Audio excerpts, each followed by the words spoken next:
There we go. James, thanks for coming on, Beating Barriers podcast. Always a pleasure. Nice one. Good for having you. My friend, long Thanks time. for having me. Thanks for coming on board. Yeah, I appreciate it. Yeah. Yeah, no problem at all, mate. No problem at all. Been up to much recently? Yeah, a little bit. Like I've signed up to the gym recently. Nice. I've took a little bit of hiatus from it lately, so I've not been focusing primarily on my fitness and that. What with Christmas around the corner, that's happened. Yeah. And before that, it was around about November time. But I'm starting to get back on the bandwagon now and get my fitness back in order. Because to be fair, you've known me for a long time. When have I ever been without fitness? Really? Yeah, you've always been fit and in shape, haven't you? It's always been part and parcel of my game, really. Like, so it's just something I'm always been pretty much dedicated to. So wicked. I feel like I lost land without it, type of thing. Yeah. So it's a big, huge part of me, really. Really important for like mental health and stuff as well, isn't it? Oh yeah, it's beneficial. Yeah, massively. Great for anger outlets. It's great for stress release. It's great for many positive factors, especially for like releasing endorphins and many huge benefiting factors such as testosterone levels and stuff. You know what I mean? That release. It's just brilliant for the mental health, brilliant for your anger, brilliant for stress. Get you out of the house. Also, as well, what a lot of people don't realise, especially if you're dedicated to something like an art such as boxing, the sweet science. Yeah, it's great for discipline as well. Absolutely, it keeps you on the steers you on the straight and narrow, and it brings you away from any like negative distractions, really, and you walk away feeling like $1 million. I'll speak for myself, but I can also speak for many past clients as well. Yeah, that's true. But what we're going to do with every guest that we have, James, we're going to go back to their childhood. Yep. So tell us a little bit about your life growing up. Yeah. Okay, so how old are you now? Sorry. So I'm 38. Yeah, same age. I'm going to be 40 next year because obviously I'm 39 this year. Yeah, so quite daunting to think about, really. Like, you know, it is. It's that sort of thing I want to just throw out there in the open, like kind of thing. I think as we get a bit older, we psychologically become a little bit conscious, don't we, of our age? Yes. Would you agree? Absolutely. I think age, body, how we look, how we're perceived, all things like that. They really start to creep in, don't they? Slowly but gradually, but you're not always consciously aware. Then I think that's the difference, isn't it? Yeah. You're consciously aware of your surroundings more and your environments and people. Whereas I think as a kid, sometimes you're a bit lackadaisical, and you're not really thinking too much. You're thinking more in the present of what you're doing, rather than you're not really thinking too much about your body and the future kind of thing. You're absolutely. You're stuck in the moment, ain't you, when you're a kid? Like, distracted and that you're in the moment kind of thing. But that sort of changes when you have more responsibilities, and also you have more time to think and reflect. But it also starts to change when you just notice little things, like kind of thing, like niggles here and there, creeping. It's part and parcel of life, my friend. Oh, absolutely. So what was it like growing up for you, James? So, where do I start? Where do I begin? So, in the 90s, you know yourself, it was like pretty much a different world for us, wasn't it, with our generation back then? Absolutely. I mean, geez, wow. Well, I'll tell you one thing. You remember when we were kids? Kids used to hang around on the streets when they were like, 6 years of age? Yeah, it was normal back then because everybody was like a community, so everybody like watched out for each other, didn't they? Yeah. And I remember used to like playing around, like playing Aki and Trek and all of that. Yeah, beat the letter and tracking and Kirby, the good old days. Yeah, and it was relatively a normal thing for your parents to let you out at 6. It's almost unheard of now. You wouldn't even dream of doing such a thing. I've got a 7-year-old, and she said, "Can I go to the park? Can I go and play on my own?" It's forbidden, isn't it? No chance. Not a chance in hell. Absolutely no chance. The times have changed and that, but that was relatively like a normal thing back then. So that's a huge, massive, like worlds apart, like even those. But 2 generations ago, but I think plays a part in that. Things like social media and people's awareness of like sort of, people that sort of commit sort of crimes against children sexually, things like that. More of the awareness and the scaremongering, but it's not even just scaremongering, it's actually truth as well. I add as well, the population getting bigger and growing as well. Yeah. That's made a huge impact on communities all across the board. Not always for the better either, because you don't know who you trust or who's coming into the community and whatnot. So years ago, pretty much everybody knew everybody, but when new people move in, the trust sort of deteriorates a little bit, doesn't it? It becomes a bit less. So those are just some of the contributing factors that you tend to notice, don't you? Yeah, it's true, because I think the same when we was kids in the 90s growing up, there was more of a sense of community. Whereas now, I bet people have sort of lived in their places for years and years and maybe don't even know half of the neighbours or half the people on the road. Exactly, yeah. Especially when people sadly pass away, and then those neighbours are getting replaced by new people. And a lot of the times they're not even from the same area, from different areas. So some for the better, some for the worse, but it's a mixed bag. But because it's a mixed bag, it's never always going to be quite the same kind of feeling. Like Absolutely. Back in the nostalgic days when we had a good, like I said, a good sense of community. But it's knocking about in the streets. For example, I could be sort of playing over there, and then me and my mates would sort of walk up the road and see you and your mates, and then would kind of join together or play a football match against each other or things like that. And a lot of people can relate to this as well, because this is a phenomenon that used to happen. As soon as those lampposts come on, you knew it was home time. Yeah. That's how we navigated. Yeah. None of us had mobile phones. No. Occasionally we did have watches and stuff, but we never always went by that. We went by the lamppost. That was the code of the street, wasn't it? Yeah, definitely. Or you'd hear your mum shouting or something, or one of your other mates have got to go in. Or just little mad things. Pass it around, and then once one goes, you knew it was our time to. Yeah, or like now, so with my own kids, they can phone their mates and say, "Where are you? Where are you? Where are you? I'll come meet you here, there, and everywhere."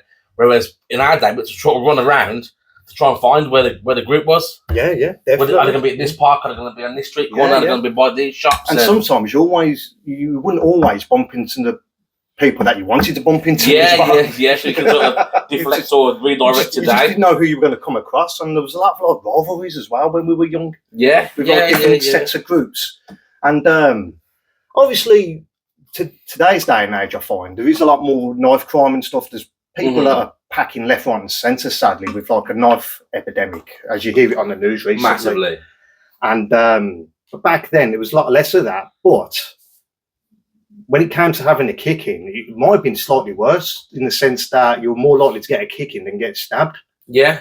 I think that's better. 100%. If me and you had a scrap today, or back in the day, at least you're going home, going to eat your dinner when the street lights come on. And the same for me. Yeah. Whether you won or you lost, or I won or I lost, we're going to live to fight another day. Whereas if we were fighting, you stabbed me. And it was quite territorial back then as well, where people had their little spots where they used to hang and they defended to almost like, and there was groups, and there was different groups. Some groups were all right, some groups not so much. Some were like troublemakers. Yeah, of course. And like when you were kids, you tried to avoid the bigger groups that were the older kids. Yeah, that's right. Yeah, because one, they'd try and influence you to be like them, and if you didn't, they'll think you're being funny or something. And you even advised yourself, like, stay away from those kids, like, kind of thing. From your troublemakers or the ones that not even from your peers, but from your parents sometimes, or from like other people that have had bad experiences. It's like, stay away from them fuckers. Like. yeah. Because to be fair, for us growing up, where you used to live, we used to knock about on the corner. Yeah, Dixie Chickens. Dixie Chicken. Now, but we did the old kitchen corner. Kitchen corner. Before that, just before our time, it used to be the old bank. Yes, I think I remember. A bit before our time, but It was, but it was the kitchen corner, but it was derelict for years. Was it? For donkey's years. It was unoccupied.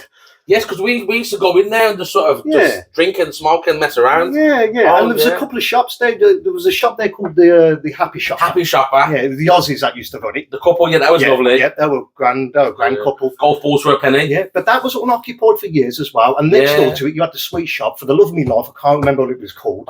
Even though I lived around the corner. Yeah.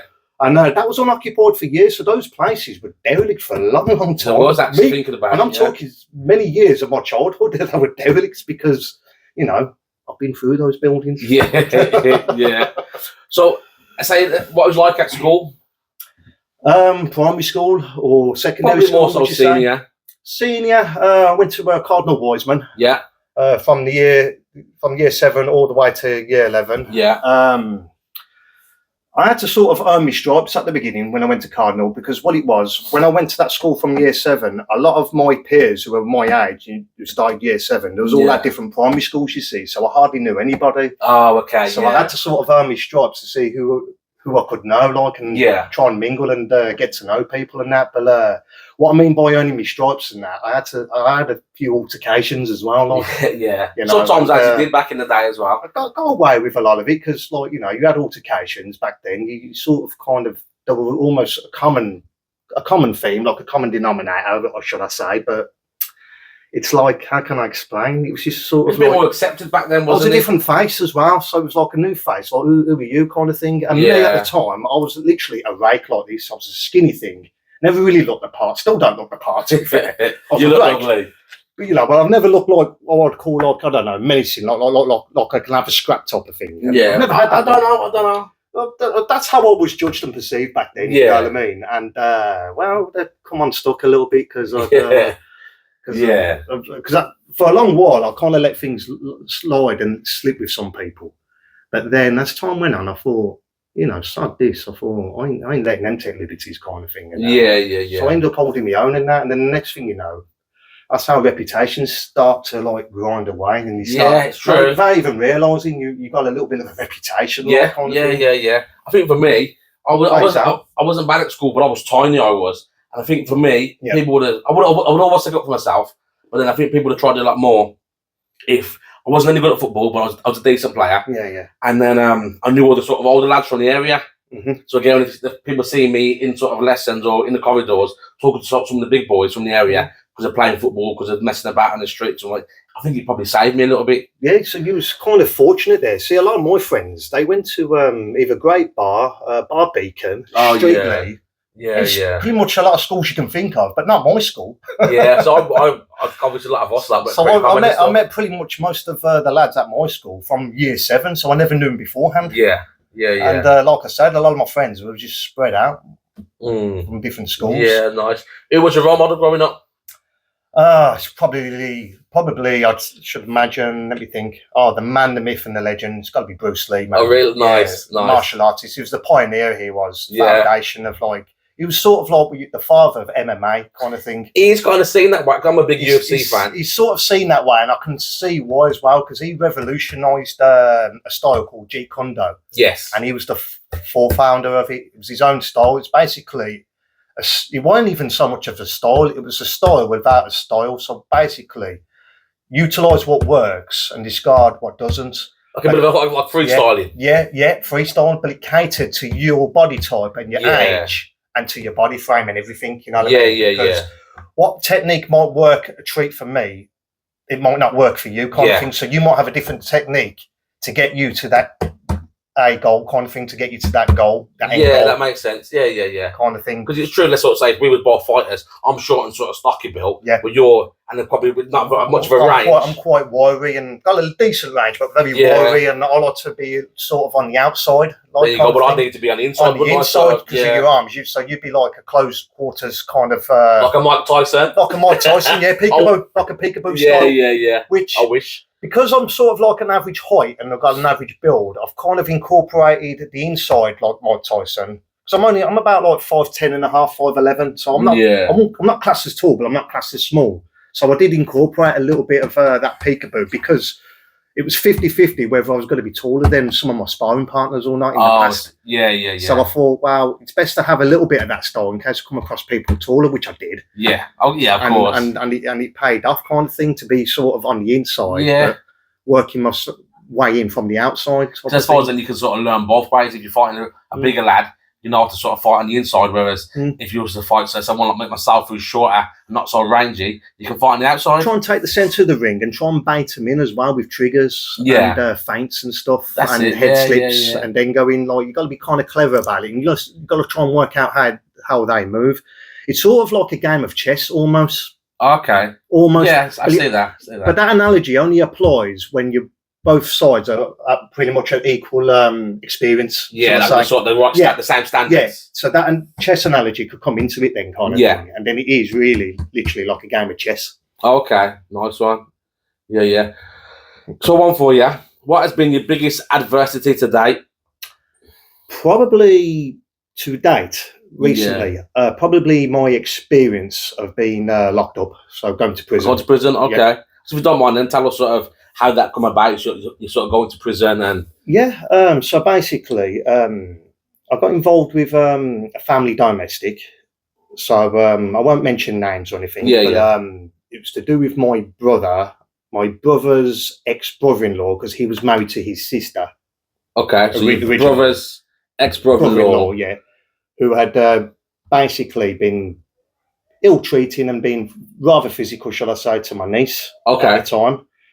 And so he's kind of physically sort of knocking her about. Yeah, but a lot of it went right under our noses, so we didn't really know any of the whys out until finally she plucked up the courage to tell us. Yeah. And it took her a long, long time to do that because she's very introverted. So she's not like she's not extroverted in any way, shape, or form. She's quite just shy. Yeah, very in on herself, like very introverted and shy. And she finally plucked up the courage to tell us. And then, obviously, you can imagine how my brother took that news. Yeah, things not is very a well. father, like kind of thing. Yeah. And then sharing that news with me, which kind of didn't go down too well, you know, and sort of borrowing off my brother's passion and feeling. Mm-hmm. And it was my brother's suggestion to go and look for him and confront him about it, kind of thing. Yeah, okay. And I'm not going to disclose where, but we did eventually confront him. Now, we've got to bear in mind, I didn't know what the guy looked like from Adam because I never knew him, you see. Oh, okay, yeah, I never knew what he looked like or anything, so my brother had to point him out. Yeah, yeah. And I went, is that him right there? So we found him in the pub, like. Yeah. And basically we said, is that him right over there, kind of thing? Yeah, that specific person. Yeah. And he went, yeah. And obviously my brother confronted him, sort of thing, from by the entrance. Yeah. And basically his mannerisms was he squared up into the middle of the pub and confronted my brother straight away. Oh, wow. And offered him out. So no remorse for sort of what he's been doing? No, because basically we wanted him outside so we could have what you call a stern word. Yeah. Just want to have a little chat. Yeah. Just to smooth things over. A bit of old school treatment. Just a little chat, you know what I mean? Nothing major. Yeah. And, you know, try and lure him into a little bit of a false sense of security kind of thing. And no, he squared up in the middle of the pub, give it the big one, but he didn't see me, the fact that I was right behind my brother. Yeah, okay. So as he did that, I ran in front of my brother and he sort of changed his tone and he backed off and he went, whoa, whoa, whoa. And he backed off. Yeah. And he was like, because he didn't know who I was.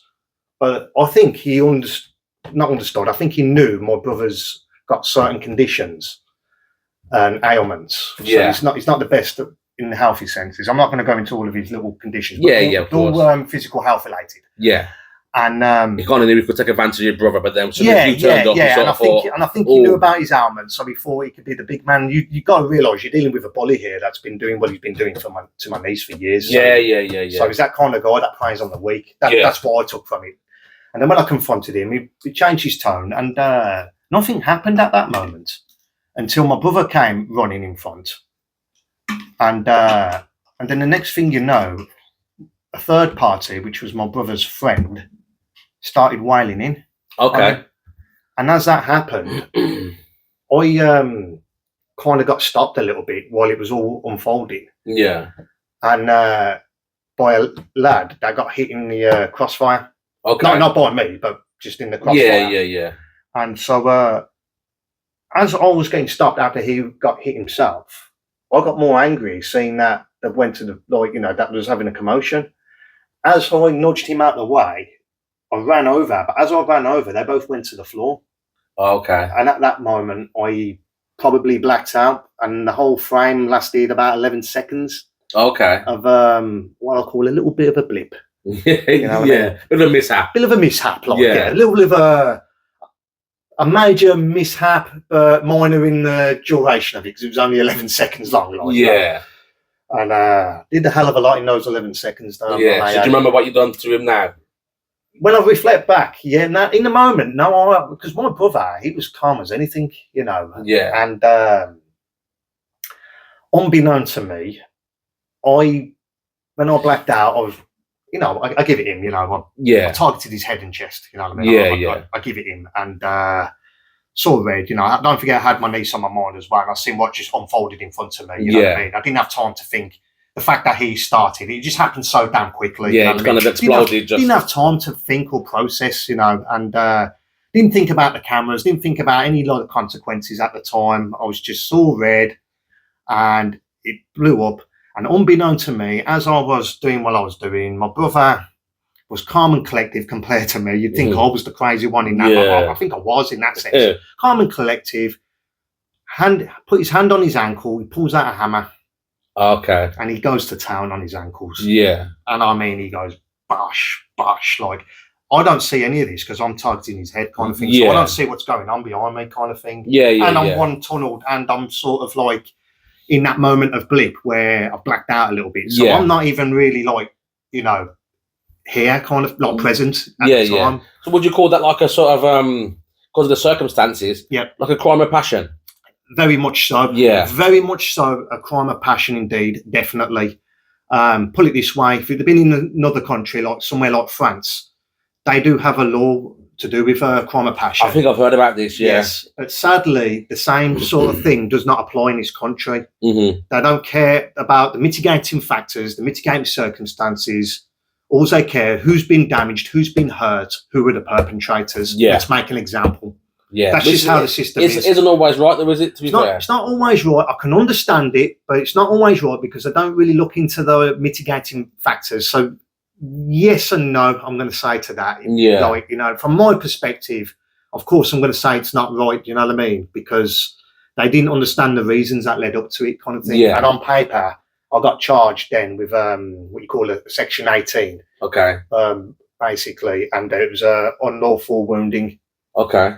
No, sorry. Unlawful wounding is Section 20. I got charged with wounding with intent. Sorry. Oh, okay. Yeah.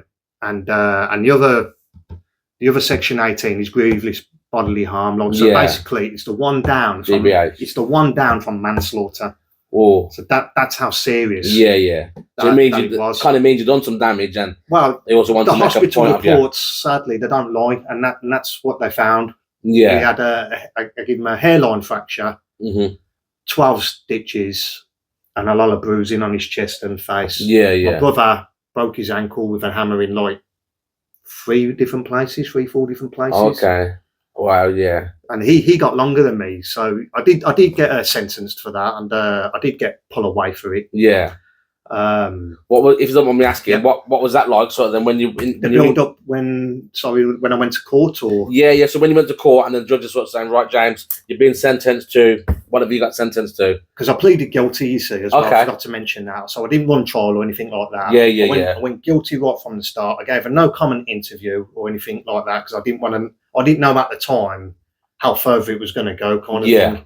And I always knew that it was on kind of camera, kind of thing.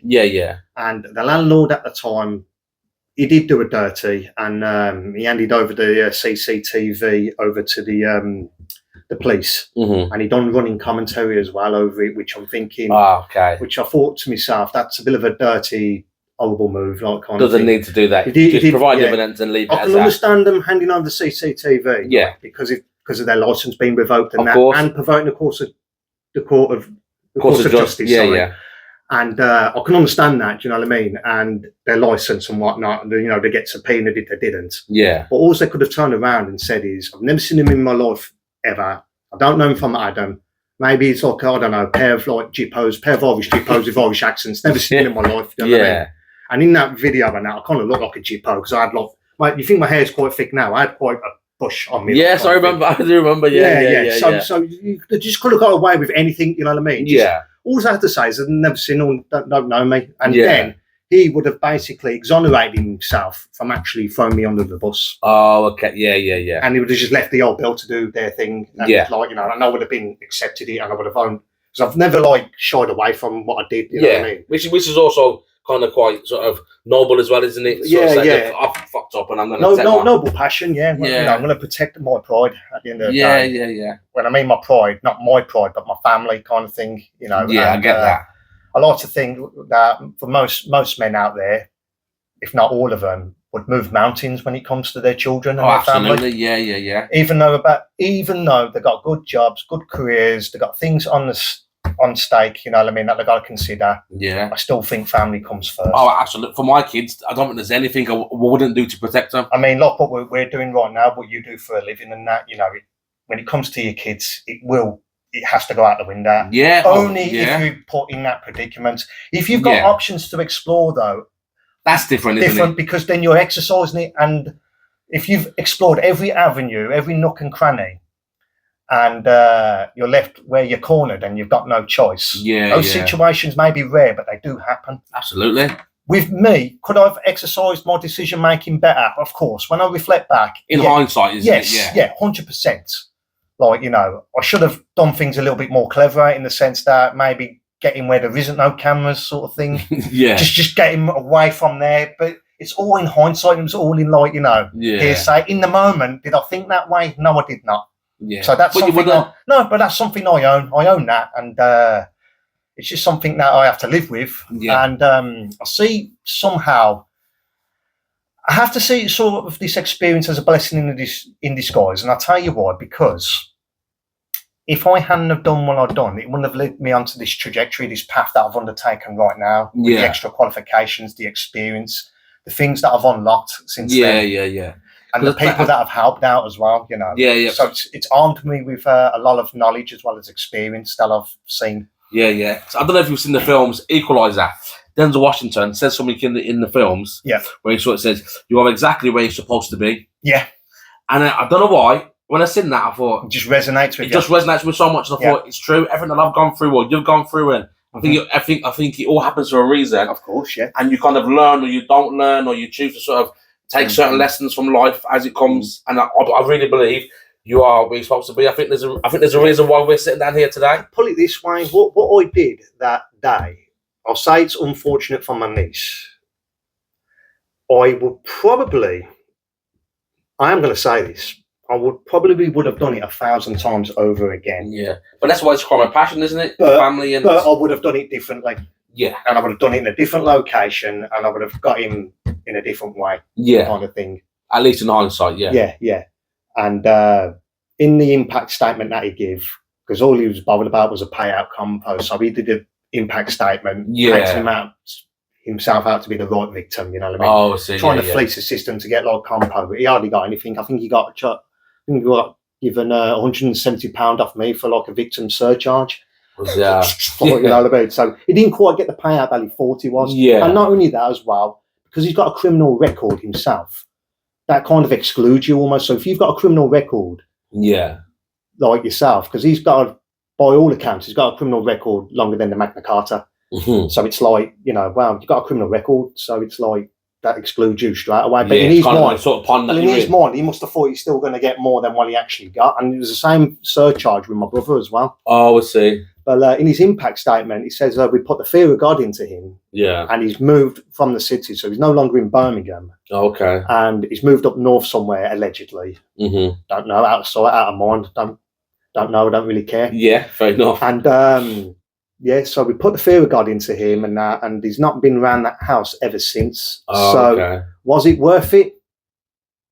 Well, fuck yeah. Yeah. You know what I mean? Yeah. And that's it. Again, it's quite my passion. He's doing something to a child they shouldn't be doing. It's not like the services and the police were never involved about it. They did explore those avenues, my niece. Yeah. Do I blame it on the liability of the police or whatnot? Things just weren't getting done. Yeah. It wasn't getting sorted. So did we take it a little bit into our own hands? Yes, we did. But that's the way we are. I come from a big Irish family on my dad's side, and we all got that kind of mentality where when it comes to family, we deal with our own stuff. Yeah, we don't ring up outsiders. We don't get the law involved. We're not one of these people that rings the old bill. It's sort of like a code. It's a bit of a King's Standing code from years ago that you just didn't really bring the old bill into anything. That's it, yeah. What happens here stays here. Unless an animal or a child is getting abused, or if it's some kind of malicious bullying of a child or anything, or an elderly person, you just didn't really. Or woman, yes. You just didn't ever that's right. bring the old bill into it, unless you got burgled on that, like, you know. Then you call, There are like exceptions. Yeah. But for like, when it comes to like fights and arguments, old bill, win or lose, doesn't matter. You know what I mean? You deal with it yourself. Yeah, but I think that's the difference in today and that's sort of back then, isn't it? And that's the sort of thing that I've had to sort of like live with, because I come from that old school mentality where you didn't bring them to your doorstep. That's right. You didn't call them like if my mum was a little bit like that, but my dad especially. Now I never lived with my dad, but if I brought the old bill to my dad's doorstep, I don't think he'd ever speak to me ever again. Yeah, trouble. Yeah, that's right. I remember the same thing. And his philosophy, I couldn't live by my dad's philosophy anymore. He had this, like, I don't know if it was an Irish thing or I think it was just an old school thing, but it was a little Dublin fella, and he was mad as a March hare. He was. He had a little short fuse and that. Do you know who reminds me of? My dad. not to look at, but you know his height and his demeanour. You ever seen Goodfellas? Yeah. You know Joe Pesci? Joe Pesci, yeah. Like, legend as well, by the way. My dad had traits of Joe Pesci in him. Yeah, okay. So it was a little bit nasty, but he needs to be, but you could have a laugh with him and he was all right. Like, he had that like nasty streak in him, like short fuse type. Yeah, one of them is kind of, when he's good, he's great. Not when the he's sort bad, of person, he's awful. not the sort of person I wanted to upset. And he had that voice as well. Yeah. And he'd go really protruding, it would go right through. He had that strong Dublin accent, like, scary, man, when he went, like, and you just didn't fuck about, kind of thing, and you didn't bring the old bill to your doorstep. But my mum saw exactly the same as well, like, you know. Yeah, I think they say it was a bit of an old school mentality. We deal with our own, you know. We never ever brought that sort of thing to our doorstep, sadly, I think we might be the last of that generation.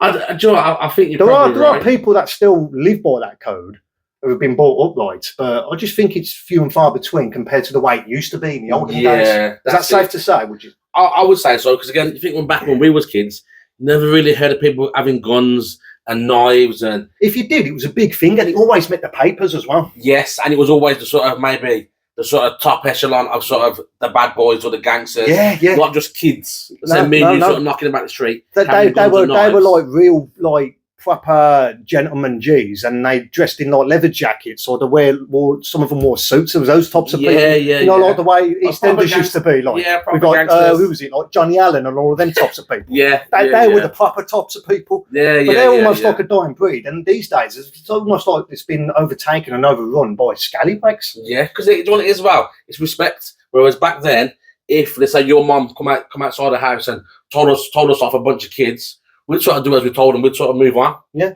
Whereas nowadays, kids would probably say, fuck off, and then try and do something. I wasn't perfect in the sense that I have a little bit of a stubborn streak at times. Yeah, I did, but that's also, I'll just correlate that to me being cheeky as a young kid as well. I did have a little bit of a stubborn, rebellious streak at times, like, but I was never like, I hung around on the streets, but I wasn't a massive street kid compared to most people. I spent a lot of time. I was quite a street kid. Yeah, I'd say at one stage, you and like, you know, and a few of our lot from back in the day, you were on the streets more than I was at one stage. Oh, yeah, I think I agree with that, yeah. Yeah, you was. I'd come out, but I would like dip in and dip out. Yeah. But I've always been that kind of guy. Yeah, you have, to be fair. Where I would show up, I'd dip in, but I've always been like that with different cliques. Yeah. Like, you know, like say, like you go to the pub kind of thing, like with a lot of the lads from the bargain booze days, you know, the bargain booze. Yeah. Lads. And when I used to go to the bush and that, you know, I'd come and show my face every now and then, dip my face in and come out. I was never the sort of person that would constantly be around it all. It's true, because thinking back when we was in the pubs and stuff, and then when we'd come across you or see you, you'd sort of say, you'd go and have a drink with us sometimes, and then you sort of say, I'm just off now to go and see, or I'm going to go to this place and that place. Or you wouldn't see me for like a month or two, but you'd still go out every week, but I'd be somewhere else do it. Like, because I knew a lot of different cliques. And what it is, I was always privy, even back then, that a lot of cliques back then, they didn't always get on and see eye to eye. Yeah. But I was all right with a lot of people in the different areas of King's Standing, different roads, shall I say. Like. Yeah. But they didn't all play eye to eye. But because if I would have got super involved, I even knew even back then that I would be seen to be just hanging around with them. I'm tarnished straight away. Yes. And I did have it the once years ago. When I walked into the Beggar's Bush, it was like our local friends. Yeah. Mm-hmm. And my school friends from Cardinal. Yeah. Some of them from Cardinal, not all of them. Yeah. They had a major tear up and a clash. Oh, I see. And me, I felt really awkward. I thought, well, where do I fit into here? If I stand with my local lads, I'm going to fall out with my school pals. Yeah. If I stand with my school pals, I'm going to fall out with my local pals. Yeah. You know what I mean? It was like you could cut the tension with a knife, like, but where do I fit in? It's like, do I try? So I made that clear decision to you know what, I ain't get involved. Yeah. But the one of the local lads, who you know, he said, speaking to the enemy then, are we? Oh, okay. Not realising that the enemy he was on about were my school friends. But I didn't realise how deep it went, and I didn't realise it was him at the time. Yeah, I walked in blind kind of thing, you know what I mean? Yeah. And that's what could happen and then sometimes back in the day, wasn't it? Mate, like when I went back to him, and he on the same day, I went back over to his corner and says, "Yeah, James, we're about to have it off with these." I thought, "Fuck, be neck." Yeah, yeah. Are you in? I went, nah. Yeah. That's it. If I didn't know either side, you naturally back up the side that know, and you go against them because you don't know them. Yeah. I didn't know them. I didn't care, but if I knew them, which I did, I was like, it does make things more awkward, doesn't it? don't laugh. Yeah, it definitely does. Because then you sort of kind of torn, whether you're choosing a side or not. You still sort of got to live with going against one or the other, haven't you? It's what you call a stalemate. It's like a predicament. Yeah. You know, what do you do? Yeah. Some people would call it like an impasse. That's the posh word for it, an impasse. And it's like, what do you do in that situation? Like, that's true. But you only make it that predicament if you feel as though you're drawn. But if you just pull away and not play into that, then you try and keep yourself completely separate. Kind of bit Switzerland and sort of say, look, this between you. And then work out what the fuck's going on after, because I didn't really know much of the was until I found out afterwards anyway. Yeah. Because that was like generally what happened, and that was the biggest bush, and that was, let's try and work it out, about 21, 22 years ago. Oh, really? Yeah. Because I always told a story, obviously, you know what it's like growing up where we grew up. Yeah. You kind of hear different things. And we both know this person was on about something, and he was talking about a bar fight. And he said, James Norton was there. He said he took his top off because it was going off. And he said, down. He said, I couldn't believe it. He said, I was known James for years. Can you remember the pub? He might have said, but I can't remember. Yeah. But he might have been some of the ones around King Standing. Yeah. He said he took his top off, and he said he looked like Bruce Lee. He said he was just ripped up, ready to go. I was like, well, that is just James, isn't it? There's been a few of those moments. Yeah. Some of them have been stopped, believe it or not, but I've not always actually gone to, because I've been, I've been prevented, shall I say. Yeah. I've been obstructed. Quite rightfully so, you know what I mean? Who wants to see a tear up? And there's been other times where, no one's stopping me today. I'm fucking bang, you know what I mean? And I'm in there, like, kind of thing, and I'm having a tear up. Because I think for you, at least, I've never been known to be a scrapper. Obviously, I had my scraps over the years, but never sort of known to be a tough guy. This is going to sound contradictory, yeah. Dad. Neither do I. Do you think I like scrapping? True. People used to think I loved it. I never liked it, because you know that feeling when you get angry? Yeah. Do you think I like being angry? Who likes being angry? I get it. I'm not somebody that used to have like a smile when I was scrapping. I mean, okay, you know when I used to spar when I was in the in boxing and that, when I used to do my training and the jiu-jitsu and that. Yeah, I was kind of like happy and in my element, like kind of thing. I would half smile. That's controlled. It's a bit different. It's very, very controlled. Yeah. But on the street, different mentality. Yeah, but this is what I mean. So let's sort of say growing up, and even as we get older, maybe even now, I was never seen like that. I was always seen as Dowd, good lad, footballer, nice lad, or whatever he is, or with a crazy mum. Can I give you my input what I used to see you as back in the day? Go on then. I had you down a little bit as like a mediator, a peacemaker. Probably a little bit in a way, yeah. Peacemaker. Probably in a way. It's like you was naturally born to be like a mediator. Maybe.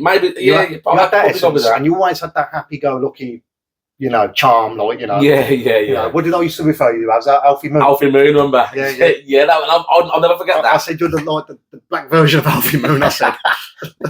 But going back onto you, you've always been lovely and respectful and well-mannered and sort of all those things. But then you've also had that little bit of thing about you where you sort of think... That switch, that off. Yeah. If he sort of turned it on, he could be fucking naughty, or he could be dangerous. Yeah. Whereas a lot of people look at me and sort of think, watch out for him, he's dangerous. I don't think... I'll go on, sorry. I don't think like people look at me and think, he's a moppet, but I think it's not really to that dark side. Whereas you, I think they kind of think, there's a bit of a switch there. If he sort of turns it on... Some of them have witnessed it, you see. This is what I mean, and hence why you sort of... And some of them, believe it or not, haven't, but they've just from hearsay, and they're still like, hearing about it, but it's like, well, you've never seen me switch, so what do you think that one's like? But, And I got a little bit tarnished there, being a bit of like a mad geezer, like. Yeah, because you're a lovely bloke. Yeah. You always have been. Yeah, but obviously when people don't really know you and they see you switch, but they didn't really know you or anyway, they hear something about you, they're going to build up a perception of you in their heads, and then a lot of things stick. And what it is, when you haven't seen these people for years, those memories still stick. They remember. So they don't realise that people change and evolve. Because I'm a firm believer that, some people's spots never change, like a leopard never changes its spots. Yeah. But I don't believe that for every single individual. I believe some people do change. Well, I wouldn't say that I've changed a great deal in my mentality sense, but I've definitely 100% evolved. Yeah. And I've become more or less like what you would call a reformed character in that aspect. Yeah. You know what I mean? I've decided to educate a lot of myself. Which is a good thing as well. I did a lot of reading and self-educated a lot myself. Personal development. Yeah. You know what I mean? I've took that on board. And this is even before the prison even came into play. Like I took onto that path. Yeah, yeah. And I combined it with my training, with the boxing kind of thing. Even before that, when I did a bit of the jiu-jitsu, it all sort of like fell into the same place in that chapter in my life kind of thing. Where, and you know, I got stung a little bit with one or two girls and that, like, which we've all have been. We've all been down there, like, kind of thing. So it's kind of a number of factors that all come into play, and it was all roughly around the same kind of period.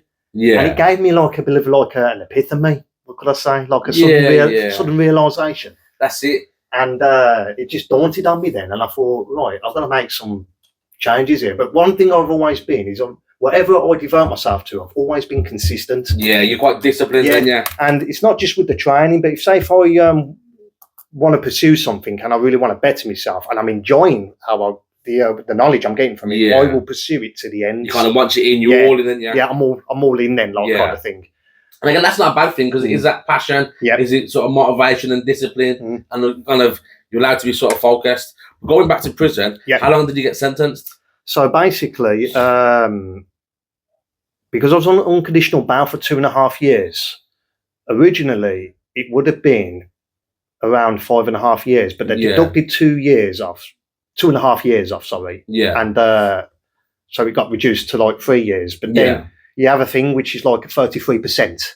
Okay. 25% of what you get knocked off. Yeah. Kind of thing. From the 4 years, sorry, because basically there's guidelines to this. And it started from like 12 years. Yeah. But it worked all the way down, the judge did. Oh, so your potential was going to get sentenced to 12 years? Well, it was 6, yeah. Like, it's always half, you see. Yeah, you kind of do, And they took the 2 years off that I served. Not the half. Just the 2 years. I wish it was the other half, because it would have been less. Yeah. And it worked out that I got done then for 3 years. Okay. So out of that 3 years, I did 14 months. Yeah. And I came out on a HDC tag. Okay. Kind of thing, because anything, I don't know if it's changed now, so I may need to be corrected, but anything under 4 years, you're liable for tag. Oh, okay. Even though it was a violent charge, it's because I got less. Now, my brother, he got dead on 4 years. Yeah. So he had to serve the full 2 years of that full. Oh, okay. Yeah. So he wasn't blessed like I was. But the reasons is what I mentioned earlier, because he used that. He went with a weapon. I never. Yeah. Which kind of shows then the sort of intent, doesn't it? And he kept it hidden as well, you know what I mean? I never even knew about it. But I know about it. So, you can put that fucking thing away. We don't need it, I do understand why, from another perspective, because he's weak as a kitten and he's got a lot of health issues. If I was in these shoes and it was my daughter and I couldn't mix it up anymore, I think I would arm myself with a hammer. Yeah. So, and I suppose you might be thinking, don't fully hold it against him. Damage. Yeah, and you want to do damage. Yeah. So I don't fully hold it against him. Mm-hmm. I do understand. Yeah. If he was as fit as a fiddle like me, or he was younger and he had a hammer, I definitely would have not be speaking to him. And the fact that you held it against me as well, like it would have been even worse, basically. Yeah. So what was prison like for you? Unprecedented, because when I went to the big house. So I got sentenced. I was in the green as a sentenced prisoner, but I was in the green for about 3 weeks. Okay, because that's more like a holding place. Holding place, yeah. Until they found me a place, and so I was there for 3 weeks. That was induction. Some right characters on there, like you know, one or two people I bumped into. I'll promise you that. Yeah, I can imagine. Well, obviously I know. Yeah. I'll say the one name, but I won't disclose his second name. Robert. I saw one lad in there called Robert. And another mixed race kid. Yeah. You know what I'm about. Yeah. Very, very well. Yeah. And he's a shadow form of himself. Yes. Not in a good way. Either, Yeah. Just a quick story on him. Yeah. He comes to my mum's funeral. And then we called him inside. We gave him a nickname, Rob the Vape, because he was begging. Really? Like he was proper clocking for like vapes and stuff like. Oh, really? That bad. Like. But I think so. A lot of the drugs did sort of get him, because he comes from a good family. He does, with good people and stuff. Yeah, because I never really knew his family. I know his mum used to visit. The Grove, the Grove. Yeah. I remember that. Yeah. They was very close, right now. That's kind of how me and some of them lads got sort of become close. But anyway. He comes to my funeral and we was chatting away, and he said to one of our other lads, how many kids you got? And I one mate, you know him, he had 4 boys. Yeah. And he went, I've just been banging out kids. And then I think I know who you're on about. Yeah. Robbie sort of said, What, you've been knocking kids out? And you went, no, I've had four lads. Do you know what? I'm going to use this expression as my dad, God rest his soul, he would say in this. Sounds like an Ramadan. What an Ramadan thing to say. Yeah, it was just He's a fucking Ramadan, isn't he? Bless him. Bless his cunt socks. You know, he was a wicked footballer years ago. Yeah. I used to play him all the time. I used to go watch him when he played for Romulus. Romulus, he would have been a sick, at least semi-pro. He was gifted. Yeah, really good. But you know what he did? He threw it all away. Yeah. But a few of us around that time. That just goes to show where talent isn't exploited enough that people's habits and voices just get the better of them, and sadly he comes into that umbrella where peer pressure plays a big part. And no doubt his upbringing, but I didn't know too much about his upbringing. I only knew him on face value as but I didn't know what his upbringing was like or anything compared to a few of our friends. Like. Yeah. Well, I can't. I wouldn't say too much on camera about that, but all I would say is he comes from his mum's a beautiful woman. Amazing. I remember her. I do remember her. Like, But yeah. Anyway, so prison. How was that for you? So, for the first 3 weeks there, there's some few good characters on there. Like, you know, I must admit, when I was there for 3 weeks, even though it was COVID, I didn't enjoy the bang up because it was 23.5-hour bang up. Oh, so in that half hour, you had to do your training and have a shower and everything. And how the fuck you could fit that in half an hour? You don't. It takes me now more than half an hour to have a shower. I will say this, and I'll speak on behalf of where I was, and I'm going to speak on behalf of Featherstone because I did the bulk of my sentence there for over 10 months. Mm-hmm.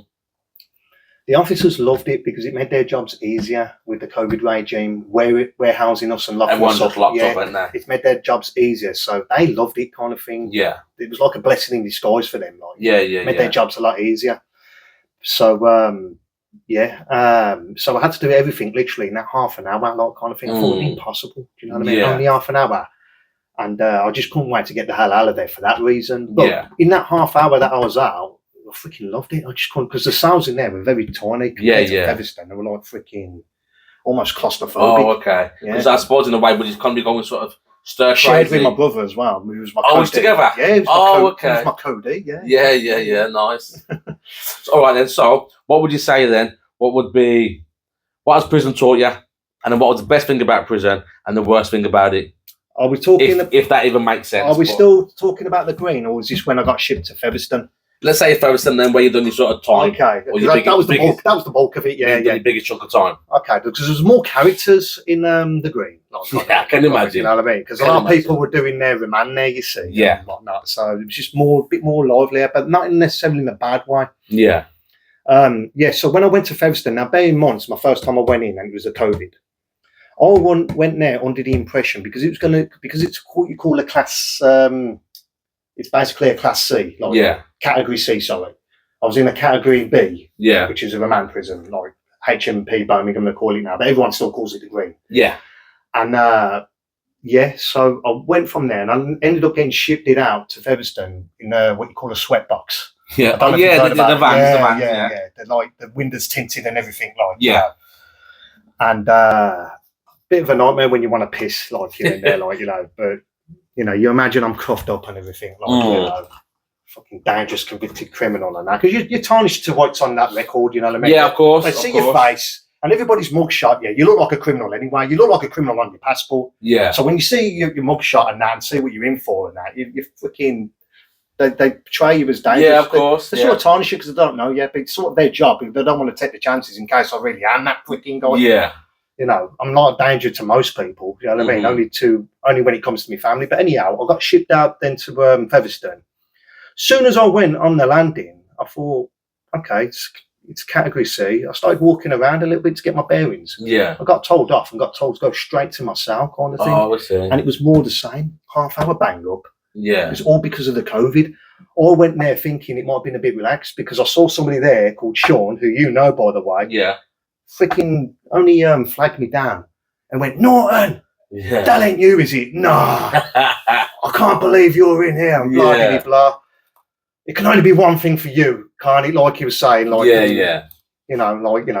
violence. But it was just like, you know who it is. Like, he grew up on Bexley. Yes. Yeah, and it's like freaking hell. I was glad to see him actually. Yeah. It's nice to see familiar people. Face. Yeah. But then I got banged up. I thought, hang on a minute, this is more of the same, and this is induction. And we was on induction for 7 weeks. So that would have been House 5 in Featherstone. Okay. That's the induction wing. Yeah. And it was just more of the same Yeah. kind of thing. And bear in mind, I was sold the impression or the illusion that it was going to be a lot better. But because it was the COVID regime, it didn't make no odds if you was in a Cat A, Cat B or Cat C. That COVID regime would treated it still like a Cat bloody B. Yeah. So I never really got to experience the full... Yeah. Like, you know... Kind of communal stuff. Yeah, because everything was locked down because of the COVID regime. And obviously it was it can only be the screws and the colleagues and the mental health teams and the healthcare bringing it in, because they're the ones that are coming in and out, and the educational PET, the Prisoner Education Trust Fund, like, you know, and the PACT, they're like, you know, different charities that used to come in and out. They're the only ones that are going to bring it in, really, or the visitors, like, but they come to a stop still.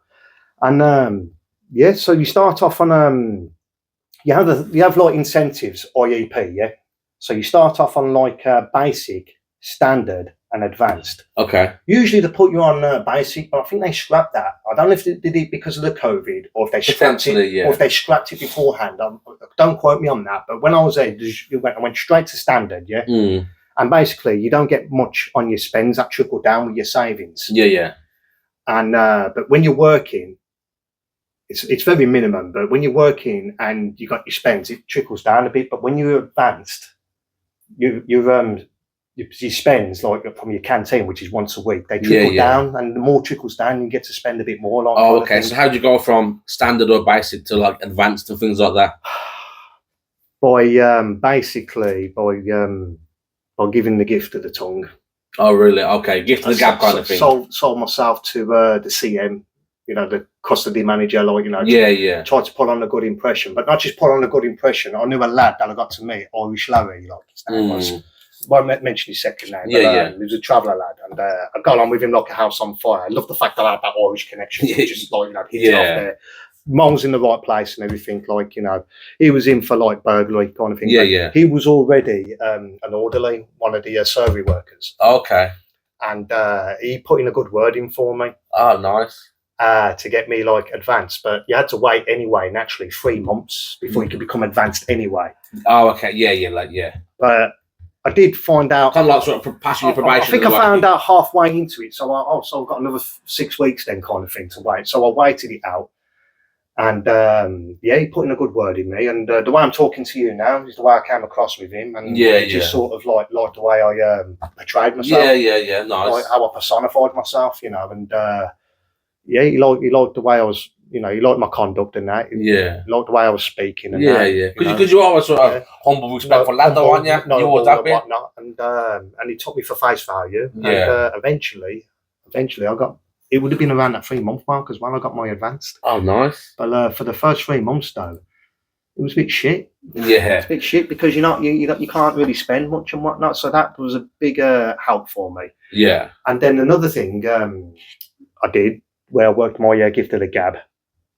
You know that expression where you sell snow to an Eskimo and sand to an Arab, like kind of thing. I sort of had to like sell myself a little bit in order to progress, to make my sentence a little bit easier. Yeah, of course. Rather than being stuck in like a rut, in like a miserable rut where I'm not getting much spends and that, like, and to get out of the cell more because of the COVID situation. Yeah, I suppose it's kind of survival in a way, isn't it? It is. It's a survival mechanism, 100%. You know what I mean? It's a dog eat dog world. So you got, when life hands you lemons, you do your best to make lemonade out of a bad situation, and that's exactly what I did. Yeah. And so eventually, I ended up speaking to one of the SOs, who I did not get on with, by the way. For the record, what's SO stand for? Senior officer. Yeah. So he's the one below custody manager. It's what you call a 2-stripe. Yeah. They're like a 2-stripe. So 1 stripe is a normal officer. 2-stripe would be classed as an SO. Yeah. And the 3-stripe, that's the custody manager. That's the ranking. Yeah. I've got prison officers coming on the podcast. Oh, okay. And I got a governor. Oh, that'd be interesting. Yeah. I'm going to be honest with you. Say if I was to meet one of these officers, it would literally go one way or the other, whether I'd get on with him, whether it'd be on a level, or not see eye to eye with him, and we'd just sort of like clash. Yeah, because it depends on their mentality, whether they're open-minded. Because when you're inside there, they might, if they don't take their work home with them, fair enough. Yeah. If they do take their work home with them and they live by that code constantly, there's a chances are we probably won't get along. Yeah. No, this governor, he's always a lovely bloke. I'm not in war now, and it just depends on the individual's mentality, like kind of thing, of how they personify themselves. Because how can I call it? Like, there is a war when you're inside with them, us and them mentality. There's us and there's them. Yeah, there has to be. It's totally understandable. There has to be like some sort of boundaries. Yeah, kind of order, isn't it? Yeah, order. There has to be there, but sometimes that boundary can be too silly and extreme. Yeah, like kind of thing. Not always on our side, where on our fence. Sometimes on their fence as well. Human nature. You get your good and bad on both sides of the fence. Yeah, yeah. And I'm sorry, but no, well, I'm not sorry. They're not excluded. They're still human beings. They've still got their faults. They've still, some of them have got selfish, power trippy traits and whatnot. Some of them are power hungry, and some of them do like to lord it over with their superior complex. I come across them, the SO being a prime example. Oh, really? Yeah, yeah. I know a bloke, God rest his soul, he's passed away now. He was a prison officer for years, and he was one of them. He was like fully in, and he told me some stories, and I thought, bloody hell, you do meet some like-minded sound ones, you know what I mean, on the surface and that, but at the same time, you don't want to be seen to be too pally with them when you're on the other side of the fence. Yeah, anyway. Of course, yeah. Because it looks like you're pandering to them kind of thing. So there is that boundary line, that individual boundary line between me and them, like, you know. Yeah, yeah. So what would you say would be the best thing about prison, or what have you learned most from prison? Well, I was very, because I'm the sort of person, I've always been naturally like driven, and nobody taught me how to be proactive. I was always proactive anyway, and assertive. Yeah. So remember when I said to you where when life hands you lemons, you do your best to make lemonade? Absolutely. I took advantage of that, and I looked up to see what was available to me option-wise for courses, and see what I could delve into to help ease the time. And there's a term called bird killer. Okay. Jailbird killer. To pass the time easy. Yeah, he's doing birds. But not just to pass the time, but to generally better myself. Better, like, you know, my personal development, and to gain a few qualifications as well. So it just looks good overall. It's a win-win. It's a win-win for them because I'm engaging. It's a win-win for myself. You know what I mean? So I'm a huge advocate for education. Yeah, it's like, wasn't it Tony Blair that said it years ago? I can't stand the bloke, but he did say something that I did agree with him. Yeah, it was just a 3-word mantra or mantra. Yeah. Education. Do you remember that? Like, no, I don't. That was one of his like expressions, and I don't really follow politics too much. This was like when he come into power years ago, like, you know, in the 90s and that. That was one of his mottos that stuck, kind of thing. Oh, okay. I don't like politics myself, but that motto, like, I do agree with him. Yeah.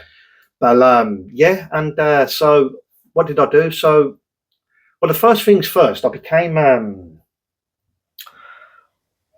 wing painter. A wing painter. A wing painter. So I was painting, like, you know, the banisters on the wing. So. Oh, okay, yeah. I see what you mean. Then, painting the wings on the prison. Yeah. So I was going around, and how I got that job is when, you know, I sold myself, like, with my silver tongue. There was the guy that was actually representing that role as a wing painter. He looked like he was on some sort of substance misuse. Like, it could have been Mambo or Spice. Yeah. I didn't know him from Adam. I'd seen him around on the wings and that, but I could just tell he didn't know what time of the day it was. Yeah. I don't think he himself knew what time of the day it was, and he was just like, you know, kind of living and breathing, but it was just like a waste of colossus, kind of waste of oxygen. Yeah. That sounds harsh, but you could tell he was one of these reprobates that was always in and out kind of thing.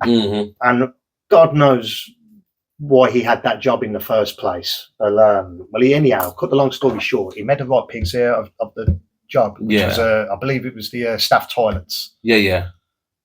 It was the screws toilets, and I made a note of it, and I said, "Look, do us a favour. Let me go in there, Let me rectify his work, because he's made a right pig's ear of that. And it just doesn't look good when the governor comes on once a week.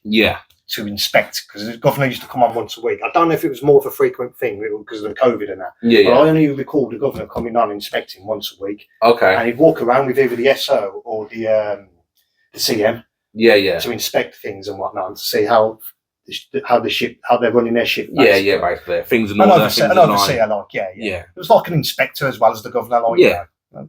And I said, it's just not a good look. He's drugged to his eyeballs and that. He just doesn't look good and respectable when they're coming on the wing. And he's like, doesn't know what time and he's almost drooling and that. I thought, in the nicest way possible, I thought, get fucking rid of him. Yeah. Get rid of him. I'll go in there. If you like the fact that I've rectified his work, put me on trial, yeah. If you're happy with what you see, yeah, I'll leave it over to you. Again, sort of selling yourself to sort of get by. You know what he said? Spells the negotiations, Norton. And he went, you're hired. Just like that, and I remember it since Crystal Day. Yeah. But that was the guy, that was the SO that I actually hated. Oh, okay. Even though he got me the job, I hated his aura, I hated his demeanour. Yeah. I probably wouldn't piss on this guy if he was on fire, if I seen him out here, because he was just an absolute horrible human being. Yeah, yeah. And I'm not the only one that shares that sentiment about him either. There'd be plenty of people before and probably since that would share. Yeah, he's probably been filled in by now. And there's probably reasons why people feel that way, isn't there? You know what I mean? Yeah. Hope to God he has, because people like that, they just need humbling kind of thing. Yeah, quite he's a classic, what I would call a classic narcissist, where you could see the superior complex has got to him. Was he always that way? Power kind of thing. Was he always that way beforehand, or was he conditioned to be that way? Did the prisoners there over a course of time made him and moulded him to be that way, where he's programmed to be that way? Who knows? A prick's a prick in my eyes. Yeah. Regardless of how you became one, if you were one, you know what I mean? It's still practically the same. So I treat people at face value. You treat me nice, I'll treat you nice. But he just sort of had a bit of a vendetta, like kind of thing with prisoners, like, and including me. Like, he just didn't really have a good side to him. So if I had any trouble or issues where I need to get things chased up, because in prison, you're constantly chasing up things like application forms, for an example, big thing to get things in, but you wait forever. And with the COVID on top and that, you can just imagine it was just a nightmare. He was never my go-to kind of guy. I just wouldn't even deal with him. I'd swerve him like the Black Plague. I just wouldn't even deal with him. And a lot of people shared that sentiment as well. Yeah, I can imagine. For some of the prison officers I've come across, not obviously doing time. And I'm not going to tarnish them all. You know what I mean? Like, the actual one that was above him, the CM, he wasn't always there. So he was there a couple of days a week, but he wasn't there all the time. And the one that used to fill in for the one that I didn't like, who was also two-stripe SO, he was bang on. Absolutely bang on. Got on with him. I just wish I'd have dealt with him a lot more. It would have been a bit easier. You know what I mean? Just more approachable, shall I say. Some people are just more approachable than others, and then psychologically you work them out quickly because you're around these people every day. You pick up on body language, and you recognise threats and you recognise subtle cues and stuff, like, not even just from the cons, but even from the screws and that. Like, you kind of work out quickly who. That's it. It's energy, isn't it? It's energy, It's vibes, definitely. And you learn to pick it up pretty quickly. You don't have a choice, really. Especially a place like that where you probably, I bet your instincts are a bit more on alert. Yeah. How can I explain it? This is how I sort of describe it with prison, if I was to give an analogy, an overall analogy. Imagine, right, you're in a local pub, and it's a mixture of different characters, But imagine you sort of like live in that pub. And they live pretty much around that pub, and you're in that, and you see the same regulars day in and day out, kind of thing. And it's the pub's almost packed, but with different types of characters. It's kind of like that, because it does remind me a little bit of a pub kind of environment. And we know what the pub's like. So when I went in there, me growing up in King's Standing, it was like, it's sort of like more of the norm, not even norm, but like there's a lot of like you can adjust, if that makes sense. You can adjust because it's like, worse or different than the average arseholes, or even good people that have made mistakes, that are new ones growing up with on the street. Do you know what I mean? It's just more of that, really. Like some of the people that we've mentioned, you know what I mean? It's literally all walks of life, you know what I mean? You do get the worst of the kind in there, but you get the best. But you get the best of the criminals in there. Like, the criminals, but they've got a lot of good attributes. Like, I might have done this, but I'm not this, and this. Yeah, exactly. So it sounds weird, doesn't it? But they've still got a moral compass, a lot of them. You know what I mean? They're still human beings. They're not like. It's not like it's portrayed in the movies, like, pick up the soap and all of that. Like, it's like if you all that stuff doesn't happen. I'm not saying it never happens, but from my experience, I'm going to speak from my experience alone. I fucking never come across anything like that. I didn't even hear so much as hear of anything like that. Okay. And if you did, right, that person would be outcasted as a wrong un, like, probably even to the point where it's a homophobic kind of thing, where you're going to get done in, you're a wrong un, like, kind of thing. like, you know, you get turned over. And I tell you what surprised me when I can only speak again on my own experience of where I was. Bullying. Say if you was a bully now and you was bullying somebody like a vulnerable prisoner. Weren't tolerated by most of the cons. Most of us cons. Fair play. That's just respect, isn't it? Wouldn't tolerate it. Or if you were trying to bully an elderly prisoner, weren't tolerated where I was. You'd be like, people would look at you, see you, and they make a judgment. Yeah, you're a wanker. And They might either swerve you, or they might even think, you know what, you need to be taught a lesson. Like, true. So you do get people that still got like their moles in places. Yeah, of course. Because again, like you said, there's still people, aren't there? Yeah. So kind of maybe sort of take away a bit of a myth or something now as well, maybe. So like in the films, you might see like you got your whites and your skinheads or this and the other, and then you got like your blacks and then your Asians. Yeah. Is it like that in prison? Is it segregated or is it a case of right? I can only speak from my own experience in this country, because a lot of that is it's blown out of proportion with the films. You know what I mean? That's what I mean. Yeah. And a lot of what you're discussing there, it's more Americanized. Americanized. So the three major groups is you do get your whites, your Jamaicans, and your Asians, your Muslims. Yeah. And then you got your like subset groups, because there's all different cultures. I'll just name some of the cultures that I came across. Okay. So obviously, you know, I came across. I only had about 2-3 small like handbag incidences in there, like, and which I'll get to in a minute. Like, so you have obviously had your Brummies, Black Country, because it was in the Wolverhampton. Was. So that was one group or separate groups? No. I'm just telling you different dynamics of different. So you had Brummies, Yam Yams, Irish travellers, Polish, Romanian, a few Albanian, that's the Jamaicans, Asians, so that's about 9, There's probably a few more than that, but that's just like giving you the whole a bit of context. But it was like probably about a third white, a third black, and a third Asian, but including the white foreigners as well. And everybody, for the most part, because people are towards the end of their sentence, because it's a Cat C, people are getting out pretty soon. Like, so they don't want the shit. They don't want the shit. Like, and some of them have come a long way from like Cat A's, worked their way to Cat B to Cat C, especially the lifers. And a lot of people just don't want it, you know what I mean? And a lot of people there in Cat C's, they're just in and out like nitties, you know. I think they're the worst than the lifers in some respects, to be fair. I can imagine. They are just the scabs. The lifers that I spoke to and that, they are got a humble nature about them, but they've got nothing to lose. But these nitties, they sort of have, but it's like nobody likes them. Like, kind of scratch around every day. They're just like nuisances, like, you know what I mean? They just feed. They just. So what about so once your time is done, right, James Norton, you're free to go, get out of here and don't come back. Adjusting back to sort of normal life. It didn't quite happen that way, because after Featherstone, I got then shipped to Cat D. That was Sudbury, and I was there for 2 months. And is that like an open prison? Yes. And I loved it. It felt like a holiday camp. Fresh air, vitamin D, outside. You know, it's just what the doctor ordered, shall I say? Like, you know what I mean? And you know, it's just I got kind of robbed a little bit of my Cat D time because of the backlog at the time with the COVID, where it was taking forever to process for me to get over there. Oh, so you should have been over there sooner than you actually was. And at one stage, I don't know if things have changed again, but it was up to 2 years that you could serve in a Cat D open prison. They changed it to 3 years. So that increased the backlog as well with the COVID. So I got robbed of valuable months where I should have been over there. I got over there in March 2022. Should have been there Christmas time. Oh, really? Yeah. Because of the backlog. So I got kind of like shafted there. But what could you do? The backlog. It's not the prison's fault. It's just the systems. You know what I mean? It's just a went overload kind of thing. But I was angry, but it was like, what can you do? Like, you know what I mean? So it's a waste of energy. Like.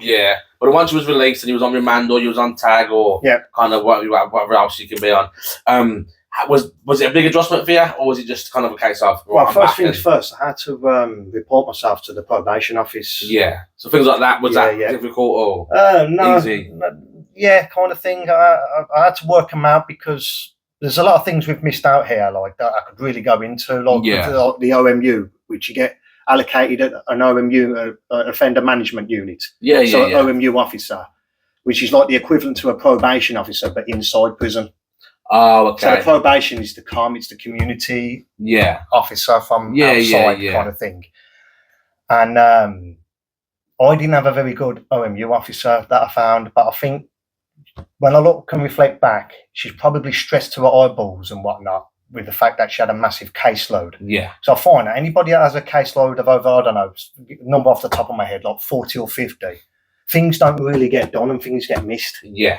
And things don't really get chased up, and they're not prioritising things because they've took too much of the mantle. And I think that's down to like a staff shortage at the time. Probably, yeah. Probably. There's a number of factors that could come into it, and I just don't think, that's probably why they had a massive caseload. Yeah, because I think that's kind of countrywide, isn't it? And with COVID as well, and I don't mean to beat a dead horse there, but COVID at the time when I was there did play a huge factor. Of course. In terms of staff shortages, you could talk about carers, nurses, social workers. They've all got massive caseloads where they just can't do their job correctly, isn't it? Probably same with prison officers, and some are going to be more, and some are going to be more experienced than others as well, and that's just a part of life. And you don't get to decide who you get allocated to either. Yeah. Once you're stuck with them, you're pretty much with them. So you got to try and do your best to try and find and explore an avenue where you can both be on the same page, where you can get on. And function together. Makes sense. I wasn't overly keen on my OMU kind of thing,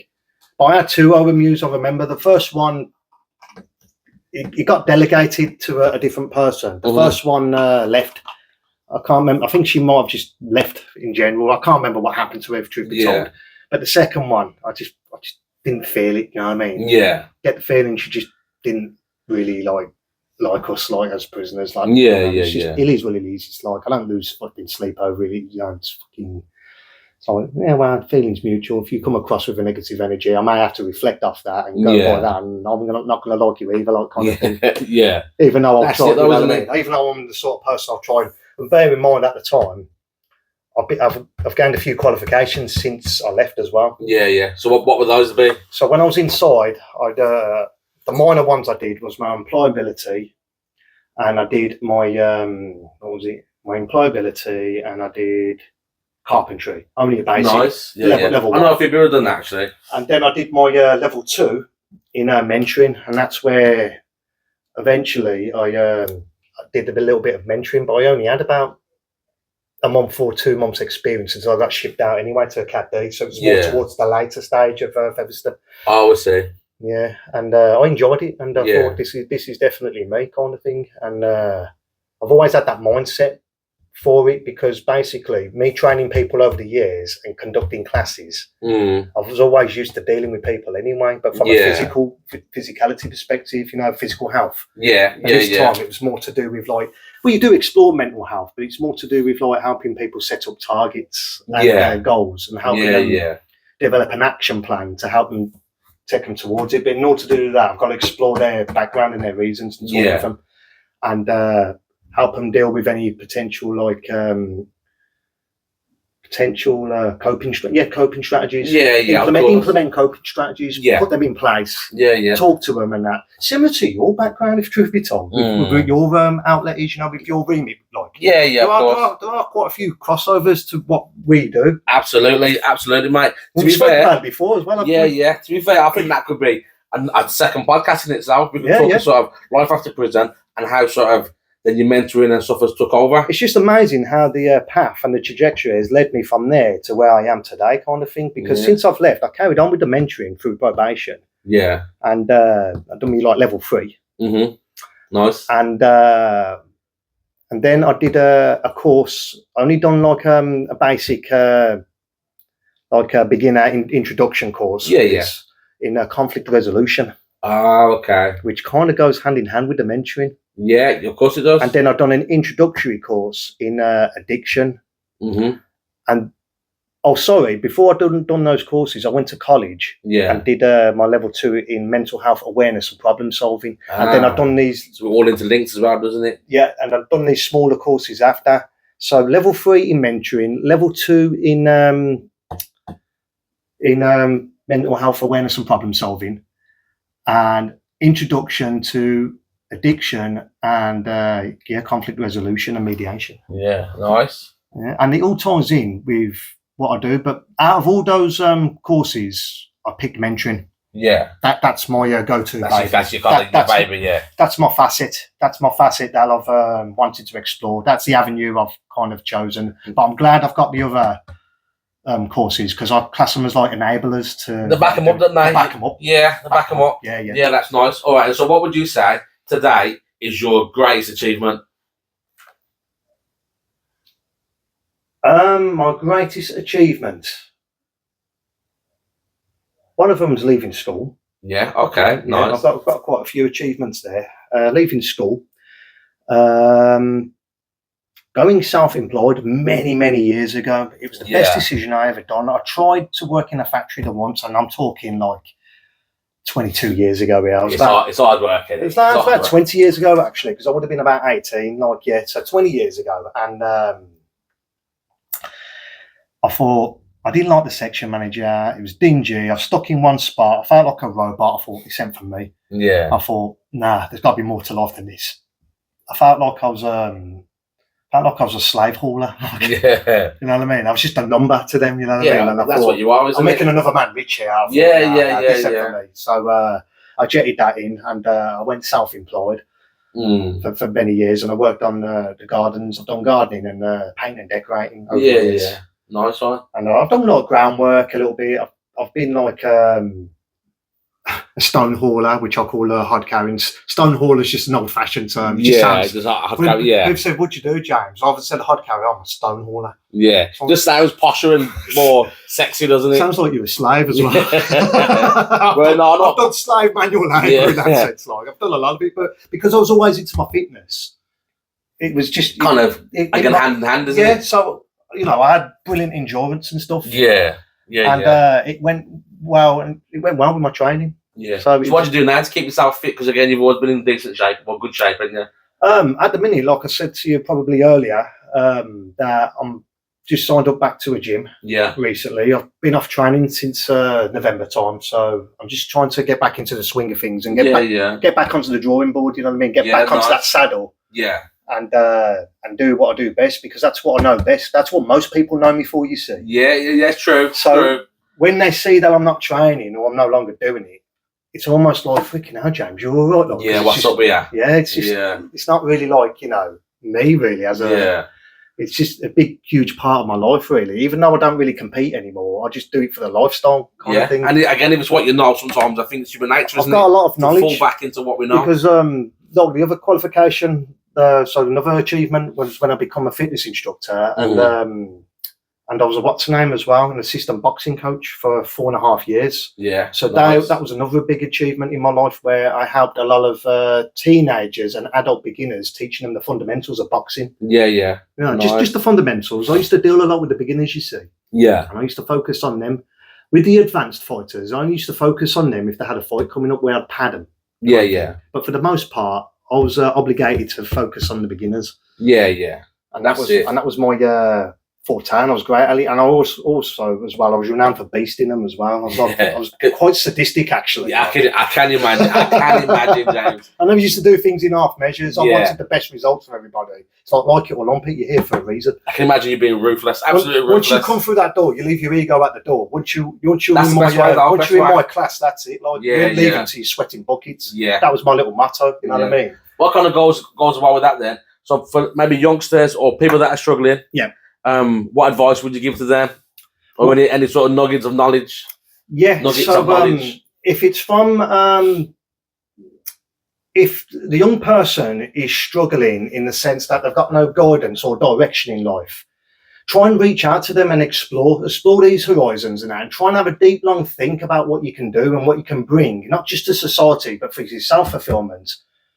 Maybe think for your family as well, you know what I mean? But try and do what's best for you passion-wise, as long as it's not hurting anybody, not bringing any harm to the doorstep, and it's nothing like bad in any way, shape or form, and it's a passion of yours, then do your best to pursue it and go for it, you know what I mean? And just and ride that pine.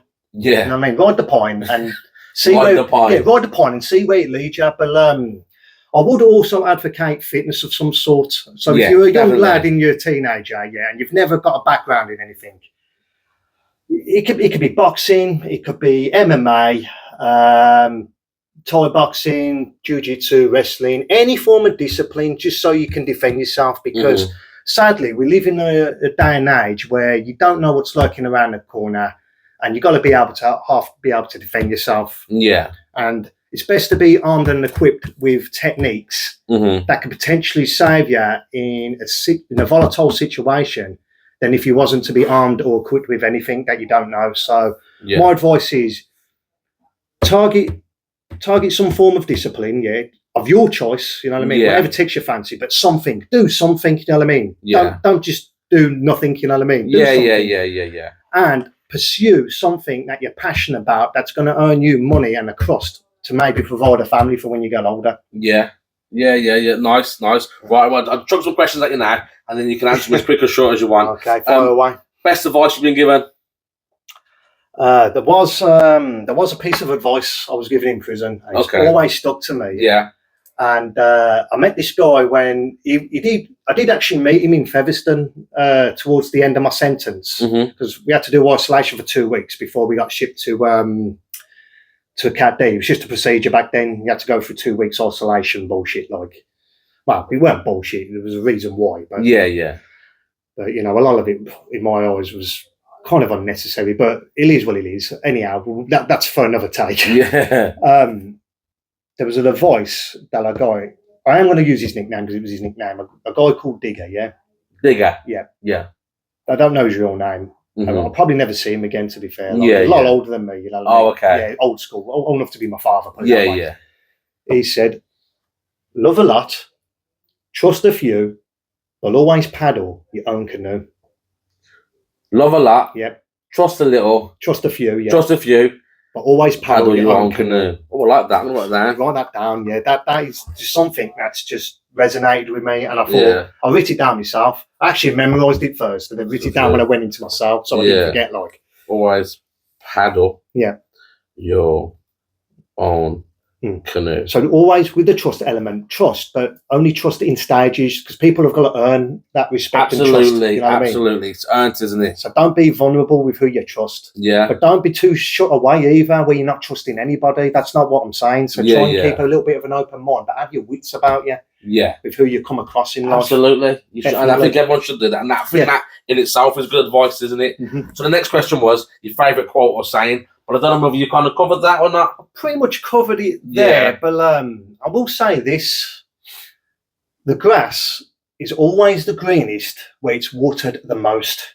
Oh. So with that, that's nice. Yeah, so with that, it's basically saying if somebody's struggling and there's somebody else that's doing kind of okay or well, focus on those that are in need the most. Yeah. And then the ones that are struggling, if they're not in nowhere near a bad predicament as the other person, then you can focus on them after kind of thing. But always focus on those that are in need the most. Yeah, that need the most. So, and that makes sense. So water their grass, you know what I mean? Help them grow. Help them catch up with others that are struggling a little bit, but they ain't struggling too much where they've only got to be watered a little bit. Yeah. That makes sense. Yeah. Right, 3 fundamentals you live by.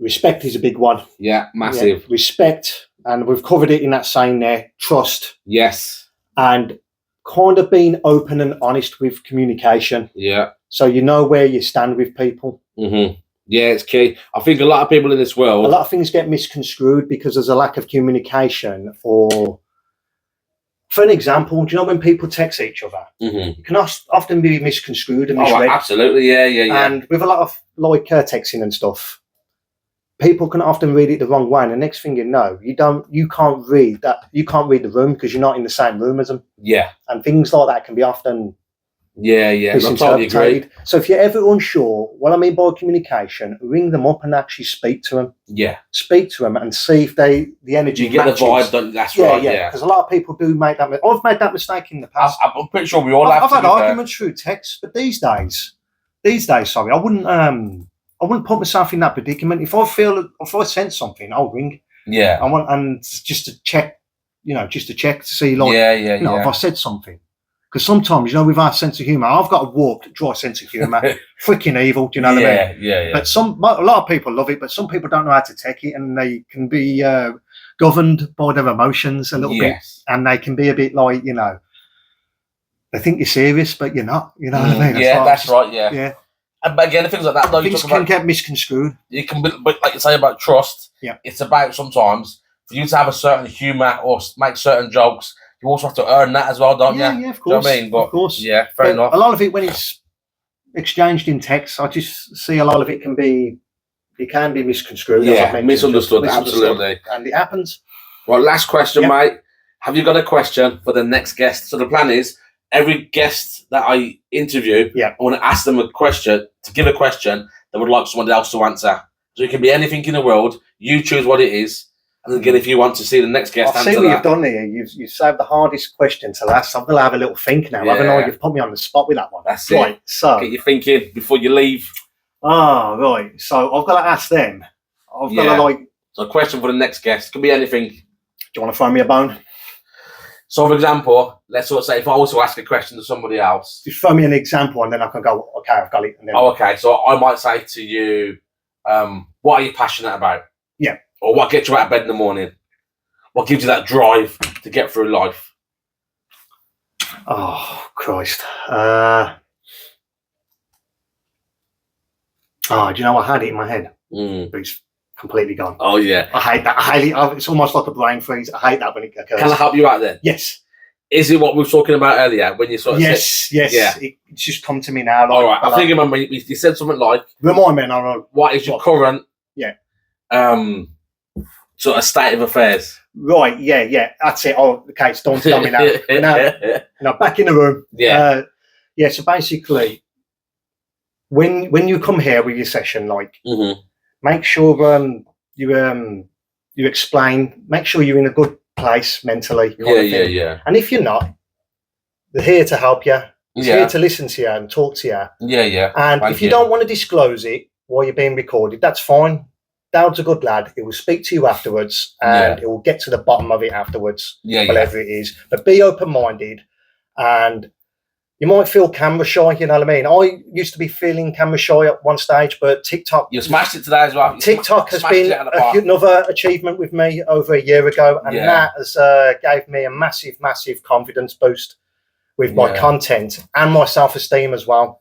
And that's worked wonders for me. So that's without TikTok. Don't worry if you feel nervous. It's perfectly fine. It's perfectly natural. You know what I mean? If you are that way inclined, just be yourself. Like even though everybody's got many versions of themselves, just be the best to your ability that you bring to the table, and just relax and just go with the flow. Yeah. So what's your question? My question is, question. Could be anything. So let's sort of say if you're into sort of your physical health and stuff, then you can sort of say, for example, you want to ask the next guest, how do you keep yourself fit? Yeah, that could be a brilliant, like, you know, ask them, what do you do to focus on your, we all have strengths and weaknesses. Yeah. What do you do for your coping strategies? What's your go-to coping strategies? What I'd ask. Great question. What do you do? What area do you explore? Like, for an example, could it be reading? Would it be yoga? Would it be relaxing baths? Would it be even training and exercising? Would it be going for a walk, taking the dogs out? Yeah. Is it exploring? Is it hiking? Is it even going to the pub, which isn't exactly the best avenue if you're drinking? But if it's your avenue, you know, is it playing some sort of game? Have you got any hobbies, kind of thing? Is there anything that you want to achieve moving forward from the session that Dowd yourself is conducting? Yeah. So how I worded that is, how do you cope with stress, or what does it do? And that's kind of how I put it to the thingy. But that's it, mate. Anything else you want to add? Or when, in terms of your TikToks and that, where can people sort of find you? You can find me on Knighthood Nort1 with a K. So it's Knighthood with a K, Knighthood 1. Yeah. Knighthood Nort1 with a K. Yeah, and you'll see my content on there. Okay, nice. It's slowly growing, but I'm not in it. I'm going to stress this and emphasize this. I'm not in it to get a massive following or a platform. I'm not actually about that kind of that life, you know. I'm just there to help the few people that are in need. And also for my I've never actually mentioned this, and I'm actually doing a lot of it for like my nephews and that for when they grow older, so they can see somebody as a positive role model as well as an uncle to look up to. Yeah, you know, that's beautiful. So that they've got something to go on and look on, like a platform. Yeah, and a bit of guidance kind of thing. Yeah. Because I don't always get to see them, you see, because I live in Lichfield. So okay. So I'm inspired and motivated by that as well. Yeah. But also the fact that with my qualifications, I've got all this knowledge in my head. And it's just a great, it was just a great source to kind of like get it out in the open, kind of thing. Because it'd be wasted otherwise. Yeah, because obviously, again, I'd recommend people looking at it. I think the things you talk about is really good. You're talking different language as well, which is actually really impressive. Only on a basic level, yeah. On a basic level, but Espanol. More than, but it's more than what I can do. And again, if people are just looking for nuggets of information, knowledge, check him out. Soy aprendiendo. I don't know what that means. I'm still learning, like. Yeah. Todavía. Well, James, nice one. I think, personally, maybe there could be another podcast in there with sort of life after prison and the things you're doing now. But it's totally up to you, brother. Just thank you so much. Yep, no worries. So that's a wrap. Yeah. Yep. Appreciate you, Always mate. a pleasure, never a chore. There you go. Absolutely, mate. Awesome.